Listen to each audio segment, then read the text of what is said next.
This is the last year that the Cleveland Browns have to pay for Deshaun Watson as far as draft picks go. Sorry, I don't know. I mean, that felt mean, and that's a bad place to start.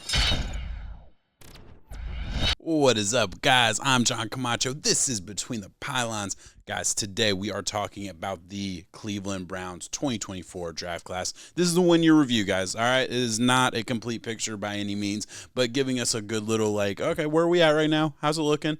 What do we think about this class? Just looking at the entire draft class, we did not get a ton of difference makers in year one, and that's just kind of the reality of the situation. We're going to go in-depth on the day two picks here. First, we'll start off with Michael Hall, defensive tackle out of Ohio State. This is a guy who had a really tough rookie season. From the first second that the Browns drafted this guy, he ends up on the commissioner exempt list because of a domestic violence issue that happened before the NFL draft. He ends up getting suspended for the first 5 games. After coming back from suspension, he plays 4 games. He plays about 40% of the snaps, so he's not a starter at this point, but he's definitely getting rotated in. Then unfortunately he has a knee injury. He ends up on IR. He misses a good portion of the season and then came back for week 15 and is trying to finish out his rookie season. And look, while it's been a tough season for him, I will say, the stats are obviously pedestrian. I don't think he can really glean too much off of that after about 200 total snaps in the NFL in his rookie season.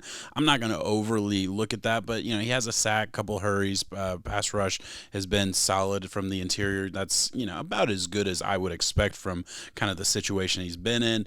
PFF has graded him out pretty fairly, so I think this is a guy who, look, year one, not a huge impact, obviously, but this is a guy we want to see year 2, year 3. Browns fans hope that he can rotate in, become a starting defensive tackle, and be a big part of that interior defensive line moving forward. So, again, not the greatest, pick as far as production in year one, but I think you kind of expected at least a little bit of that. You knew it would have to be a slow start. You knew there were going to be off-the-field issues that were going to have to get handled.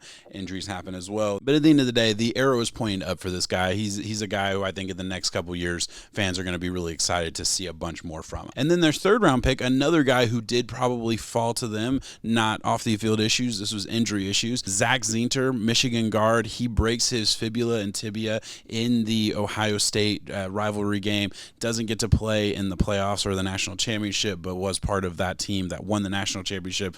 Really great guard who I think would have been in that kind of early second round kind of conversation if he was healthy, if he was able to do all the things. He comes in for the Browns, is pretty much a backup other than a short stint of starts in the middle of the season. And look, that's a tough injury. I've had that injury playing football. It's not fun. It definitely is a rough thing to come back from. So the fact that he was back as quickly as he was and was able to at least play on it and get better, I think this season, at least from my view, that's just got to be a wash. We're hoping that he can be a starter in the 2025 season. Obviously, we'll see. Again, another guy. It's just I'm not going to speak too much on it because he's coming off a really rough injury. We'll give it time. We'll see how it goes moving forward. This season, the PFF grades weren't good. There's not really much else to say, but I really feel like this is a guy, like the Browns have an extra third round pick next year. He's going to be a guard out of Michigan, and he's got a lot of upside. That's kind of how I look at it. This was a pick for the 2025 season, not the 2024 season. So we'll see. Again, it's kind of tough because that's kind of it. You look at the rest of their draft, not really much production to talk about, really nobody else that I'm going to speak on because day 3 guys, I really only talk about the big names or guys that have made some kind of impact, and we just haven't seen that.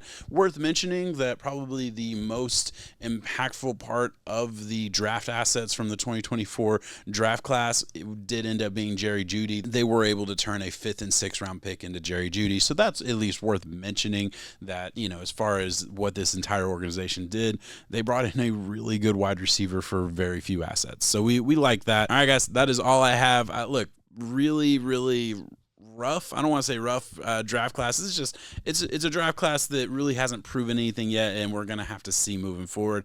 Day 3 guys, I'm not really worried about. That just is what it is. You hit, you miss. It's fine. The day 2 guys, you had 2. Both of them have a really good chance of being a big part of the trenches moving forward. So I like that. I'm pretty fine with that. We'll see. Brown's got a lot of interesting decisions to make. I will not bore you with my thoughts on it because it's tough. We'll see what happens with the quarterback quarterback situation with where they decide to go with that in the 2025 draft, or they just, attack the trenches and try and figure it out. I don't know. It'll be really interesting. I'm excited to see. I'm doing this series for every single team in the NFL, so if you're interested in other teams, check it out. Look, subscribe, all that good stuff, all that YouTube stuff that I hate saying at the end of these videos, but we do it because it's important. And all right, I'm going to get out of here. Thank you so much for watching. Peace.